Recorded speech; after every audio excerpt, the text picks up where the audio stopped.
Garrick Relentless, that, my friend, is a lot of planeswalkers. Yeah, you know, I usually complain when I play blue-based control decks without Sphinx's Revelation, but he can really just power through a lot of these, like, you know, grindy games that he's going to see, you know, against a lot of the more aggressive opponents and things like that. So having all these planeswalkers to help gain you virtual card advantage looks like it's working out for him pretty well. So it starts 7-0. And, you know, besides those planeswalkers, you're going to see both players look like they've kept their 7. Couple dual lands to start here, so they just want to hit their land drops. You've got Farseek, you've got Think Twice, Abrupt Decay, Warp Physique, Far Away, a couple creatures in Snapcaster Mage, Progenitor Mimic, excuse me, and Thragtusk, but a spell that you don't see a lot of on this type of strategy is 3 copies of Mutilate. Yeah, it looks like he has a bunch of swamps. The dual lands from the Ravnica block obviously adding a lot to Mutilate out of the core set. But I like his list a lot. You know, it looks a lot like a black-blue control deck, and he's just kind of splashing green for Thragtusk and Planeswalkers. But having Farseek in the control matchup so that you can ramp into earlier Planeswalkers is pretty huge. And, you know, we might see that come into effect here as Jake gets an early mana advantage with a Farseek against Ross, who's just sitting on 2 lands. So Jake is going to play a land, and I think we might see our first Planeswalker. We do. There's that one of Garrick Relentless. So does he have the Syncopate? He does not. I see a rewind over there in Azorius Charm. Yeah, so that's going to resolve. Now, that's not the biggest threat against blue-white-red. No. It feels like it's more annoying more than anything else. It can be. You know, it kind of turns off all your Augurs of Bolas, though, and, like, you never want the Garrick to flip, because then he's going to be able to tutor out things like Aetherling and, you know, Thragtusk and Snapcaster Mage, all of which just gain him more virtual card advantage against Ross because they just shut down all the kinds of one-for-ones he's trying to do. Ross's deck, you know, he's a traditional red, white, blue. He has 2 copies of Aetherling, which is obviously the newer edition. Ever since the Pro Tour, I think, it really started to catch on. He's just incredibly difficult to deal with. I think Aetherling is much better in green-based decks, though, like we see the one from Jake's deck, you know, because you have the Farseeks and you can actually cast it on time and still have mana to protect it, whereas these red, white, blue decks just have to naturally get the 7 mana, just slow as potatoes. And, you know, and as you see here, he's just so far behind because Jake has a Planeswalker that's generating advantage every turn. You know, Jake not even really needing to cast anything until Ross actually deals with the Garrick. Yeah, you see Jake, you know, his land for the turn wasn't a Fire Drown Yard, so he has a different angle of attack that he can take.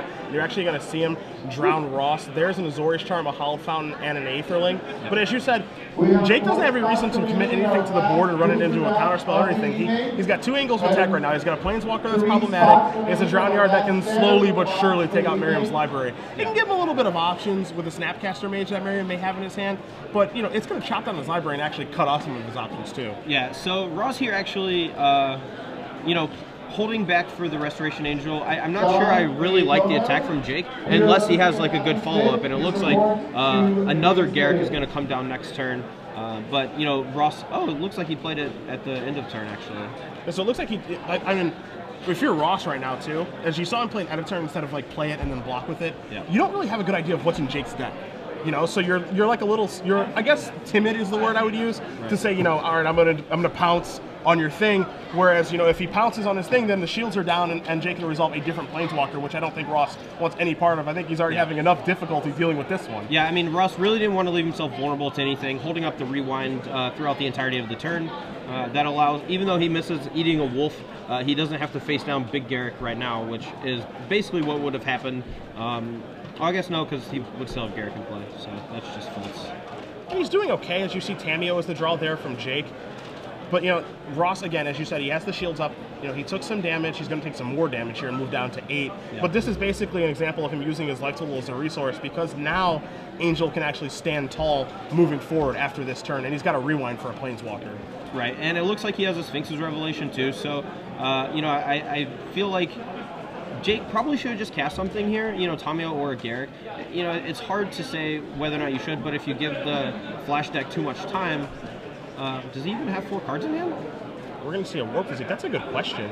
Yeah, I think he's only got 3 cards in hand. No, he's got exactly 4. Okay. Right. Well, if, what's the card? Funeral Charm? Funeral Charm from Ross Merriam here would have been pretty devastating.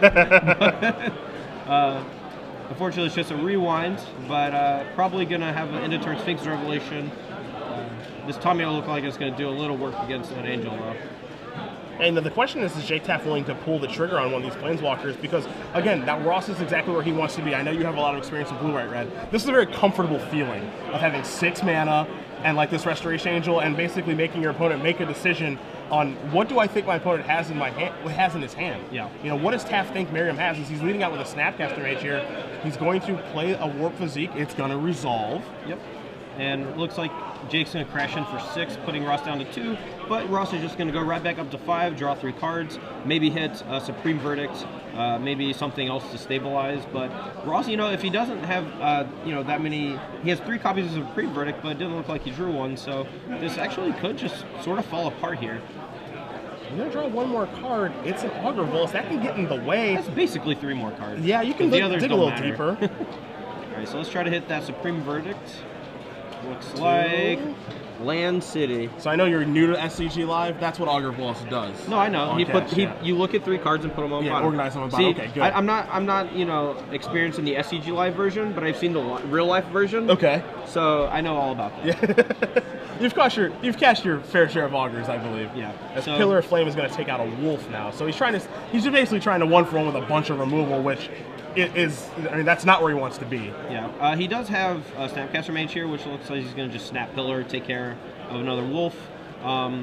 You know, and he's not really vulnerable on board anymore, which is good for him, because this Tamiyo is going to tap down one of his blockers, probably the Augur Bolus.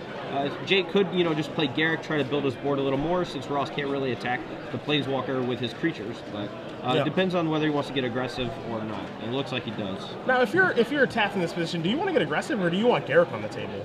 I mean, it's a good question. I honestly think, you know, you're putting your opponent to 3, and you still have a big Planeswalker that's, if it ever ultimates, you can't win. You know, like, every Warp Physique just takes care of every creature. You know, once you get to enough cards, Aetherling can't even attack you because, you know, you can just Warp Physique it, force them to blink it out, you know. But Ross, it looks like he has another Sphinx Revelation. He's still facing down the Tamiyo. He could just play an Aetherling here and just try to kill the Tamiyo before it gets to ultimate status.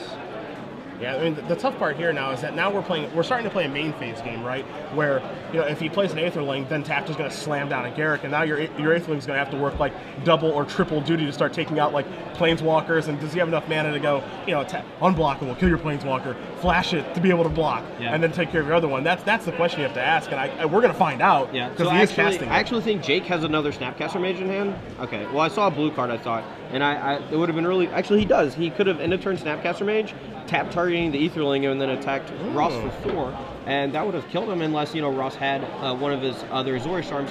But as you see, there's already 2 in the graveyard. I guess Searing Spear, another card that could potentially come out, turn and burn as well. So maybe he just wants to try to get max value, but the Aetherling, man, you got to try to kill him before that guy gets online. Yeah. You can't let that thing just do its thing. That's what we've seen. Because even if it does a lot of things. Yes, it does. Yes, it does. So much text. And even if we see Tamiyo, you know, tap an Aetherling right now, obviously, you know, Merriam would blink it out. Snapcaster would come across and put Merriam down to 1, which is not 0. Right. And then Merriam can try to figure out what to do, and then that Revelation comes back on. But I think Taft would also take the opportunity to resolve a Garrick Primal Hunter here too. So, you know, it's not all lost for Taft's side, but, you know, as you said, you want to get the game over with as soon as possible once Aetherling comes into play, because that thing will turn a game on its own. Yeah, I mean, you know, you let Ross untap with an Aetherling and potentially another Sphinx's Revelation in hand, and, you know, it's just going to turn sour. You know, even if Ross had an Azorius Charm or some burn spell to kill one of your Snapcaster Mages, sure, you're not getting any value out of it, but, I mean, all you have right now is a Farseek, and you're spending most of your turn right now playing a Garrick. You're still not able to get, you know, more cards out of that Snapcaster Mage, so... I dislike the holding back, you know, playing it safe or what have you, but sometimes people get a little blinded by cards like Snapcaster Mage, where they understand that, you know, it can just be Ambush Viper, but, you know, they never want to not get full value out of it. And you know, when I was playing a lot of Delver back in Standard, I would play it aggressively when I would play like a Delver on turn 1, and then just, you know, play Snapcaster on turn 2 and start attacking for 5 every turn. Hold up for Mana Leak the rest of the game. What are you going to do? Yeah. But no one wants to cast an Ambush Viper, but if an Ambush Viper is going to win the game, I think you're happy to cast an Ambush Viper. Yeah. So here looks like Ross can choose to kill one of the 2 Planeswalkers, but he's leaving himself a little vulnerable. He could just, like, pass turn, cast a big Sphinx's Revelation, and then start killing Planeswalkers with a fistful of cards. I mean, he could kill Garrick here, but then he's going to maybe lose to the Tamiyo because he can only Sphinx's Rev for 5. I guess that'll put him to 6, so I guess that's maybe good enough, but dangerous water. The thing that's kind of super interesting is Merriam, he very clearly has a lot of decisions to make this turn. I mean, for starters, do I want to attack with the Aetherling and just try to take down Garrett? Or do I want to try to do it, take down a Tamiyo? And you see him right now, he's casting Revelation for 3. That's the other thing. How much of my Revelation be for? Is 3 life going to be enough? Right. Am I supposed to just tap out and just take it all? And the other thing that he has to keep in mind too, Todd, we're working with perfect information as far as deck list is concerned. Mm-hmm. There's no counter magic in Jake Taft's deck.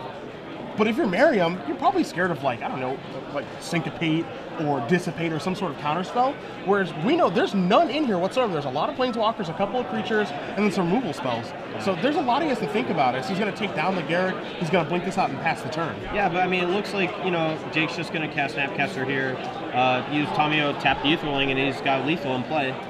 So he found, the same line he could have taken the turn before. However, now it's a little more safe because Ross only has 1 mana up. Nothing really you're going to be afraid of for 1 mana. No unsummon really in a lot of these flash decks. It was popping up here and there, a little bit more in the bad flash just because they don't have access to better spot removal like Pillar Flame and Turn and Burn. But, I think it's pretty safe to just go for the win there because otherwise your Tamiyo is just going to die next turn to the Aetherling and you just want to get them dead. So Jake Taft is going to win game number 1 here with his Bug Walkers deck, a deck that we have not seen in Standard, I want to say almost ever. But things they pop up every now and then. Sure. But to this success level, we're looking at 7-0 in a 570-person Standard tournament. This is pretty impressive thus far.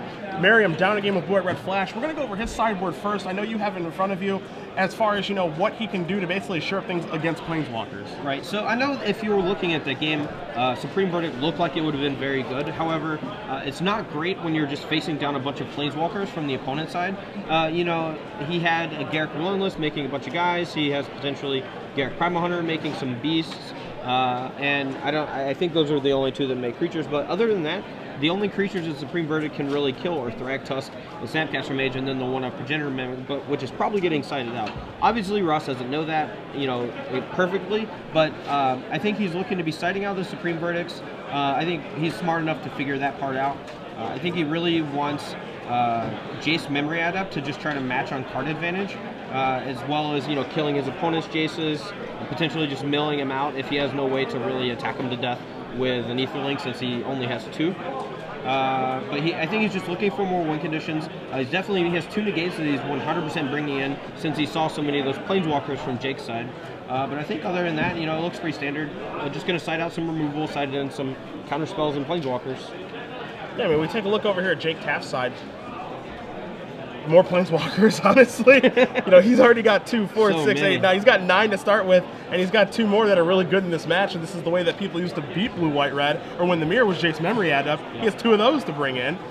You take a look at he also has additional Garrett Relentless, which it's kind of hard to say if it won him that last game, but it certainly got the ball rolling that game. It forced some interaction from Merriam's side, and then ultimately those other 2 Planeswalkers in Tamiyo and Garrett Primal Hunter probably put the game on ice. You also see here a Pithing Needle, Graves of Granite, 4 Deathrite Shamans, 2 Cremates, 2 Notion Thieves. Whew. We've already seen one person's life get ruined. Yeah. I think more than anything, I think you and I want to see those come in for a potential blowout. I like Ross a lot, but there would be nothing greater than to watch a Sphinx's Revelation for 6 get Notion Thief. Yes, Chuck, you can have your 6 life. Nice Heroes Reunion that tapped you out. Nice stream of life, buddy. Yes. I'll draw 6. We could have a Notion Thief coming into play here, a card not just for Legacy anymore, and it's even arguable if it even is for Legacy. Yeah, I have one in my sideboard that I'm going to be playing tomorrow. I'm actually just looking for stories. I like. There's a lot of cool 4-drops you can play in Legacy. Right when I started playing a lot of Maverick, I played one of Garrett Relentless in my deck, and people just laughed at it until I played it. Fought their Stoneforge Mystic on turn 3 when I was on the play, and then they had to read the back of it, and they're just like, oh my god, how do I ever beat this? Yeah, so Infinite Night of the Reliquaries, or... Yeah, or, just a bunch of 1/1s, and maybe I'll use my Night of the Reliquaries, search up a Gavny Township. Sure. That's big game in Legacy, boys. Yeah, I like doing kooky stuff in Legacy. It's fun, especially when you have so many cool tutor cards, like Night of the Reliquary, just being able to play any cool land, like the new combo, Dark Depths plus Thespian Stage. That's a really interesting interaction that you can just combo out with just a Night of the Reliquary in play. Yep. So, just put one of each in your deck. Right. It seems pretty awesome. I'm looking forward to trying it out. I'm playing Deathblade tomorrow, though. We'll see how that ends up. I think you and a lot of people are. Yeah, if Lauren Nolan can win an open with it. Anybody can. So we're seeing Merriam's going to go back, as is Taft. So we're going to see both players go to at least 6. If you guys are just joining us, Cedric Phillips, Todd Anderson here in the booth. SCG Open Series has made it to Baltimore, Maryland. If you guys do want to join in on the conversation with us, feel free on Twitter at SCG Live, hashtag SCGBALT. We are in round 8 of 10 here. You guys do see Jake Taft 7-0 with his innovative Bug Walkers deck, facing now Ross Merriam, who's actually gotten the pair up with his Blue White Red Flash deck.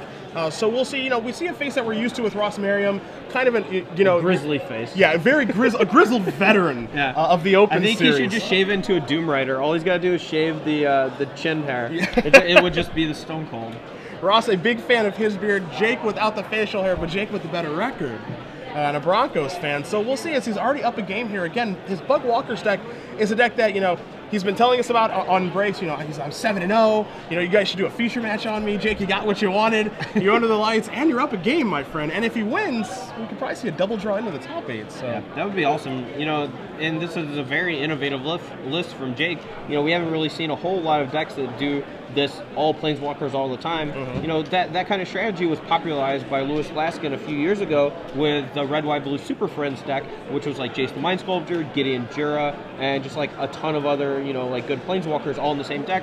And we haven't really seen a whole lot of that lately just because things like Restoration Angel and even Advent of the Worm now make Planeswalkers a little bit more risky. But when you do have the good removal to back them up, they're very, very good.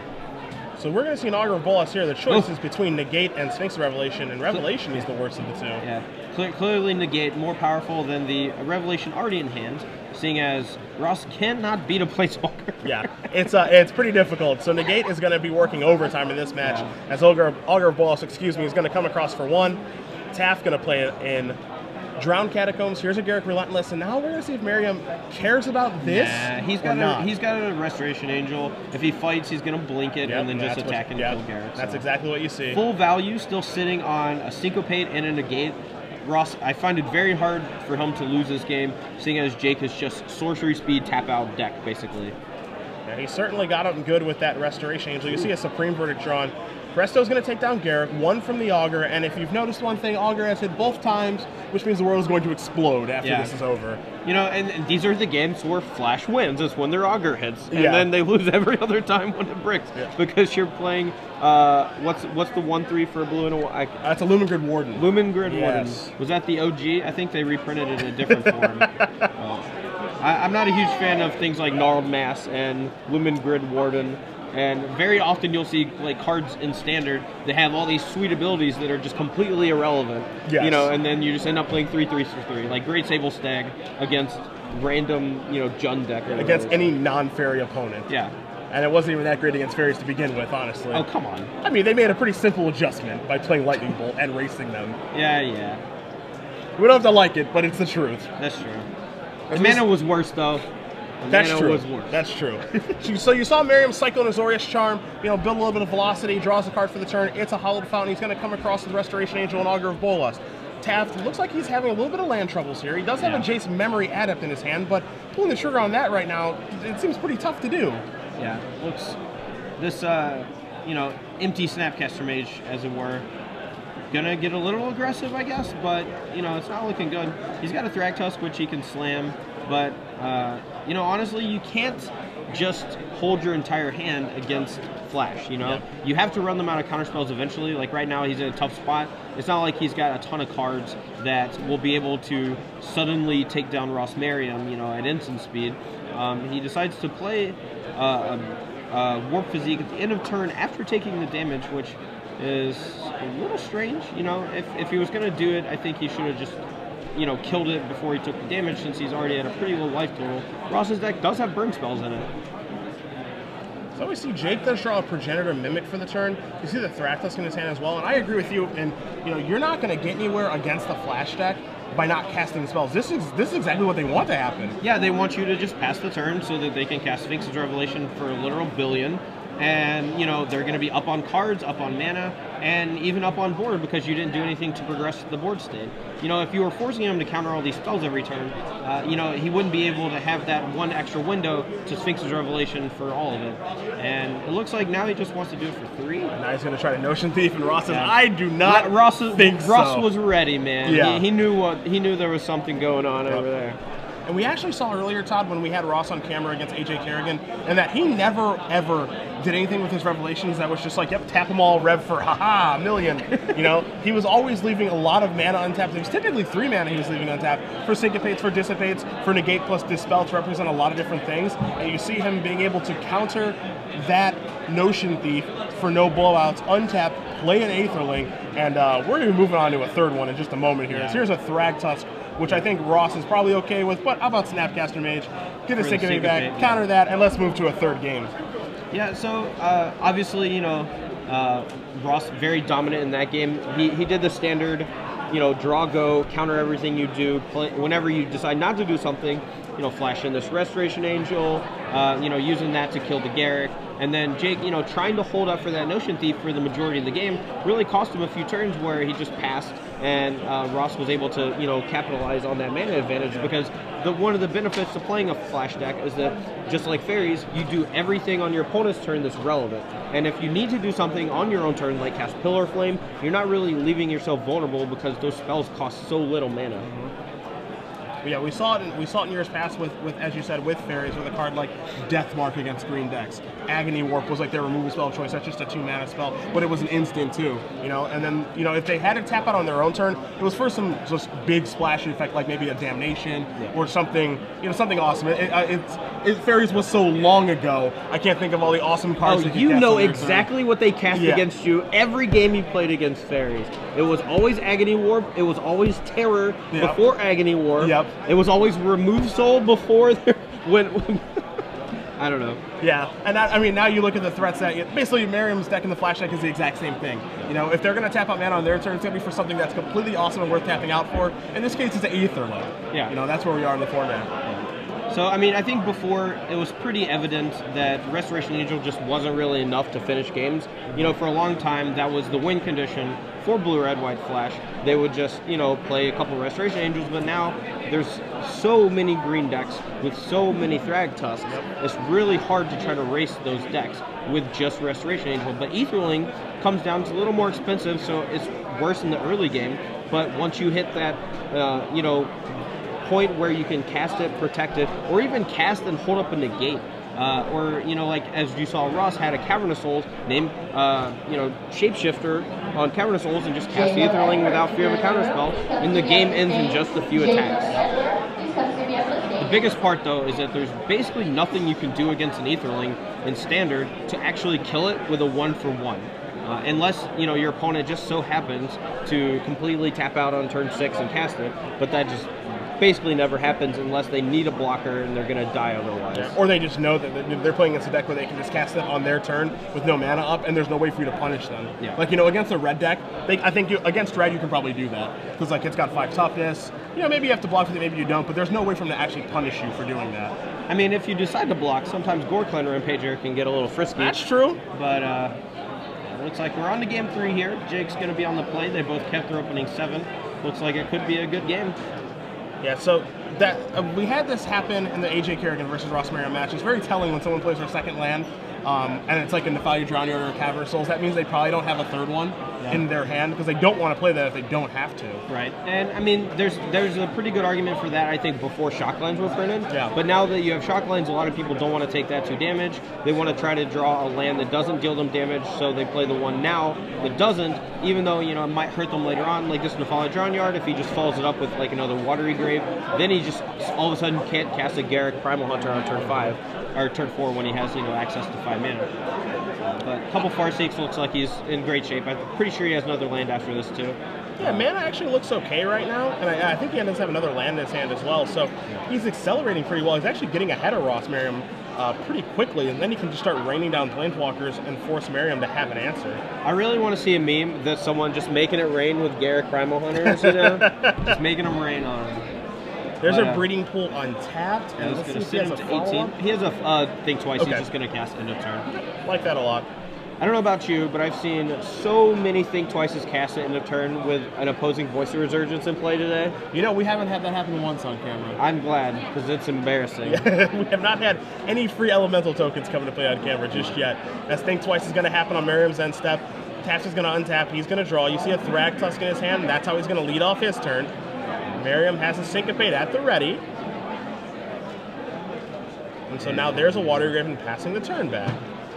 Yeah, so, I mean, Jake, you know, he has the Think Twice in the yard. He's not out of gas yet. Merriam does have access to another syncopated hand.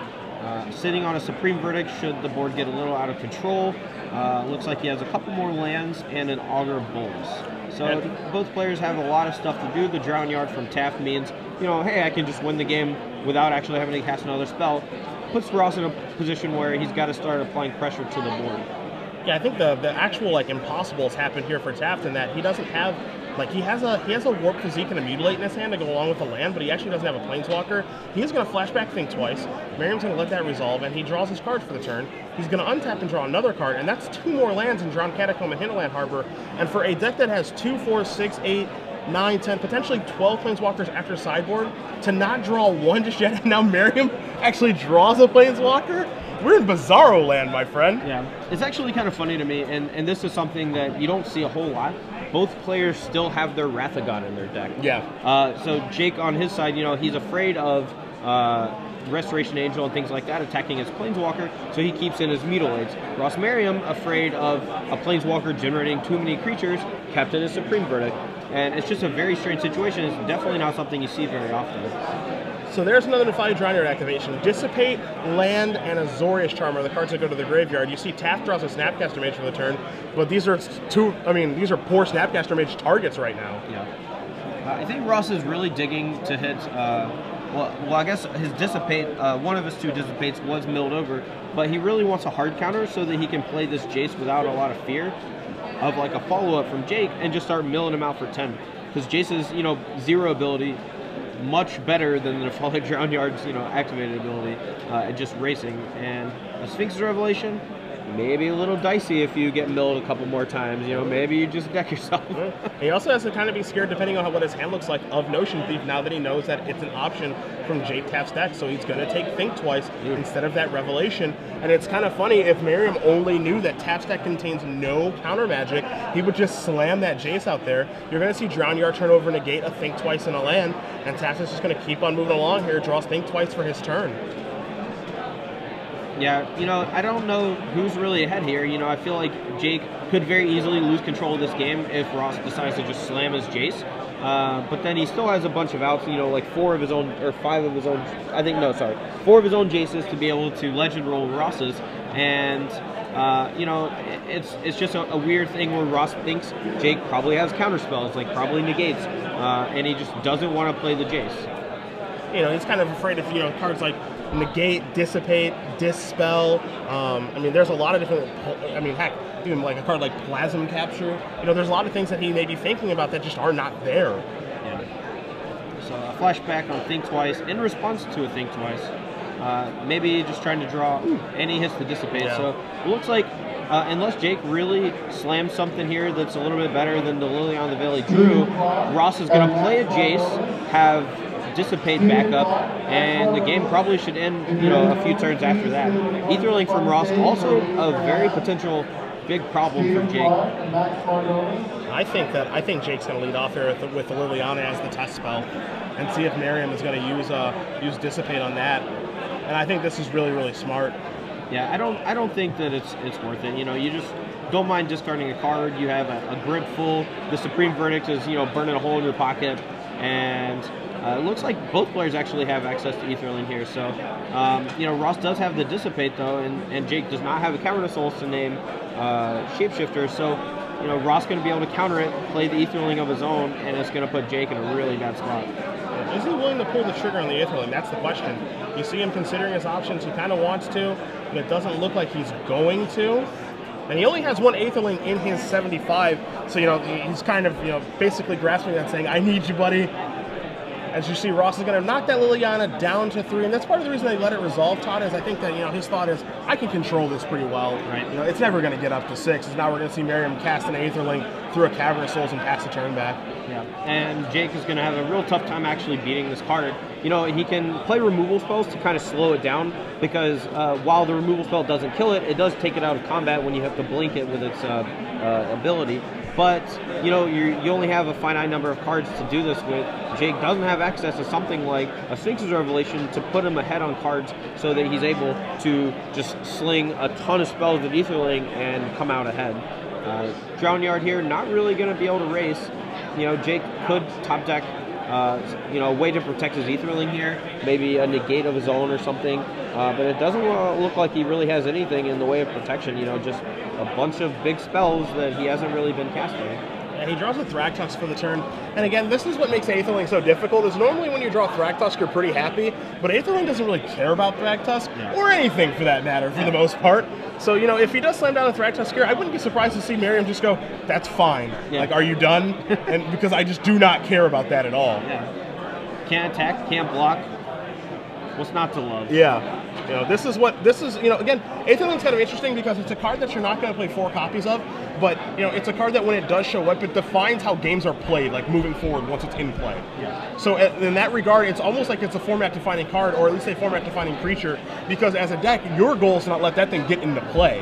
And if it ever does get into play, you have to play, like, this sub-game of, like, all right, how do I beat this Aetherling that's got into play, or, you know, how do I at least try to mitigate the damage? And that's what people are kind of feeling firsthand, or trying to figure out, all right, this is what it feels like to play Aetherling. I don't like this. As a control deck, basically the only way to beat a resolved Aetherling is to have flyers, and to be able to slow the Aetherling down long enough with things like Azorius Charm, or potentially like Tragic Slip if another guy's died, but just basically instant speed, spell removal spells that you use after the Aetherling has used its pump ability, so that you basically get to time walk them, but that doesn't work unless you're putting pressure on them. And right now, Jake not really applying that much pressure to Ross, giving him a lot of time. You know, he could have cast Aetherling last turn, it would have got dissipated, but at this point in the game, you know, you can't really afford to let your opponent have an extra turn. You know, every turn with Aetherling is another 8 points of damage, potentially, and, you know, things are just going to get out of control. So you see Liliana the Veil, that's going to tick down. It's going to make Merriam sacrifice his Augur of Bolas. Big deal. Yeah. He did his job. Yeah, he tried to. As you see, Sacred Foundry is the card drawn here. Aetherling's going to go unblockable style. And see you later, Liliana the Veil, says Merriam. Yeah, just not really one to leave it around for too long. Looks like Ross is just going to play defense here with his Aetherling, attacking and then giving it pseudo-vigilance. I don't really think I like the attack too much from Ross on the Liliana per se, because he could have just hit Jake for, you know, 7, maybe 8 points of damage. He has a ton of extra mana. He, you know, maybe wants to hold up for Dissipate and Syncopate. Maybe he's afraid of, you know, a pair of spells from Jake that, you know, would be pretty devastating. But it looks like here, sorry, that's Architect of Thought. Yes. Probably going to get Dissipated, and then the follow-up play is going to get Syncopated. It's really interesting because, yeah, he just doesn't mind that. As you're going to see Jace tick down. Here's a Jace Memory Depth, a Mutilate, and a Warped Physique that Ross is going to have to split up, and it is a little bit interesting just to see that spell resolve. But I think Merriam's thought process is now it's just like, that doesn't really matter that much. I'm just going to start going to the dome with my Aetherling, be able to keep blocking your Thragtusk and phase it out. And your Thragtusk is irrelevant, and your Jace Architect of Thought is the least relevant of the potential Jaces you can play. Yeah. You know, Ross playing a very safe game here, and this is something you don't see a whole lot from people playing Control, is patience. And the best players have that patience to sit back, you know, deduce what are the more important spells that your opponent could be playing as opposed to the ones he is playing. Because as you've, you know, pointed out a couple times, it's all about just making sure that you're able to keep from losing the game as opposed to actively winning the game. Because the cards he has in play, the cards he has in hand, will win him the game if he plays them in the correct sequence. But if he makes one small mistake, like he counters the wrong spell, if he, you know, plays an instant speed spell like a card draw spell into a Notion Thief, you know, for example, he could just lose the game. Whereas right now he's just, you know, not losing the game. And for everything that Aetherling does, you know, it also lets you block Thragtusk, use a mana, give it -1/+1. It becomes a 3/6, which beats Thragtusk in a fight. Is that good? Yeah.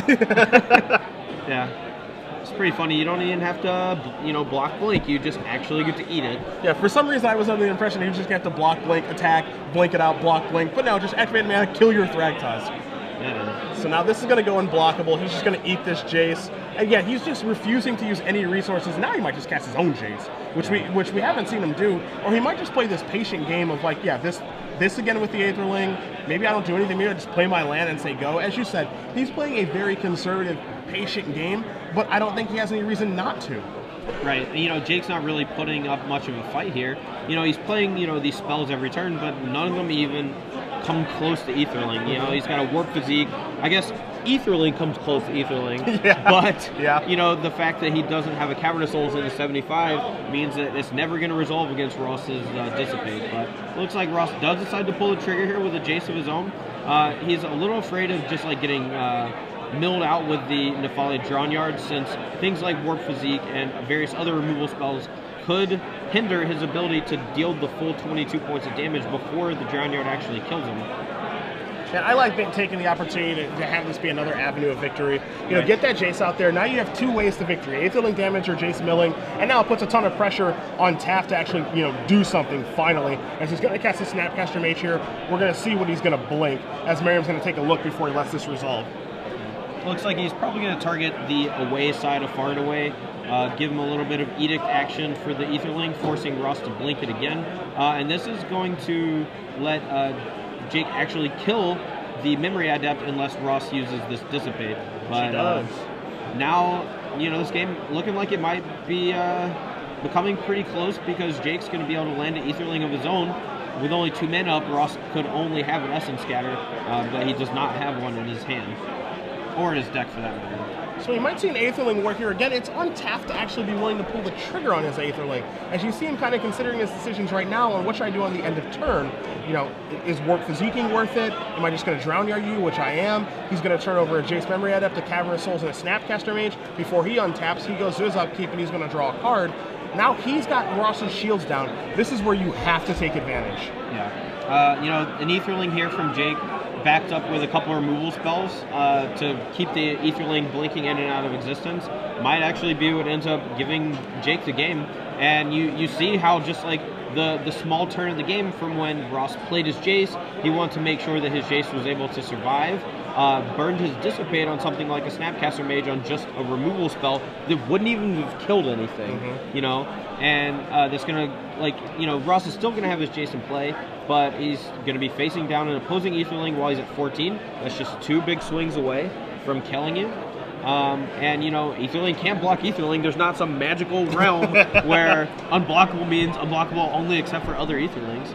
But we'll give them some time. I think they'll add that on. I hope to the so. Next version of Aetherling. Yeah, that's like horsemanship. Yeah, you know, it's they just get like, the battle on their own why territory. can't they just get horsemanship? So let's see. You know, the Beast comes across and attacks the Jace instead of Merriam. You know, with being at 14 life, you know, he could have just went towards Ross, and Ross could have blocked there if he wanted to, and he chose not to. So maybe he just doesn't think that, you know, that Jace, that attacking of Jace, maybe Merriam's just like, I don't really mind that very much this go around. I mind the next one, but I don't mind this one. Right. I guess there's not a huge difference here between a Jace at 4 and a Jace at 1 when all you're doing is milling 10 for the rest of the game, but if Jake still has 5 cards in his hand after this Warp Physique, how many swamps does he have? 1, 2, 3, 4. Oh man, I think he just made a huge blunder. I think so too. I think what he was trying to set up this turn was mutilate, targeting your mutilate with 5. You know, kill your Aetherling, and then so he's actually gonna be able to kill it with 2 Warp Physiques. But yeah, the mutilate was a misstep. Still are facing down to Jace, and this makes Ross's play look much better. But I think Jake actually could have very easily won this game if he just took the turn to cast an Aetherling. You know, he's still got about 20 to 30 cards left in his deck. It's only been 1 activation from the Jace, I believe. And, you know, he had plenty of time to kill Ross with Aetherling, but now, just killing that Aetherling, he's still got the Jace to contend with, and it's going to be an uphill battle since Ross does still have that Syncopate in hand. Ross is going to start his turn by flashing back a thing twice. And again, Todd, I think what kind of comes into this is you're going to see a Jace activation. It's going to knock Jake's deck down to approximately 13 cards. He has only 1 Aetherling, and he is valuing it like he has 1 Aetherling, because he does not have any more to draw to. I think if he had more to draw to, we would have seen him cast the first one, but he knows that I've got 1 Aetherling, I need it to stick, I can't afford to let Merriam dissipate it, rewind it, syncopate it, whatever. I need it to get into play, and that's why he's so hesitant in casting it. You know, I think unless Jake has a miracle top deck here of, you know, a Jace and a counter spell of some sorts, he's not going to be able to deal with the memory I have from Ross's side, because Ross does have that Syncopate. You know, Ross now has Rewind on top of the Syncopate, and that's going to be a concession. You see Jake Taft's hand. He shows him a Farseek, shows him Mutilate in a couple of lands, saying, dude, I really still had all these. Resolve. I didn't need them. Yeah. And so Ross Merriam is going to win the match 2 games.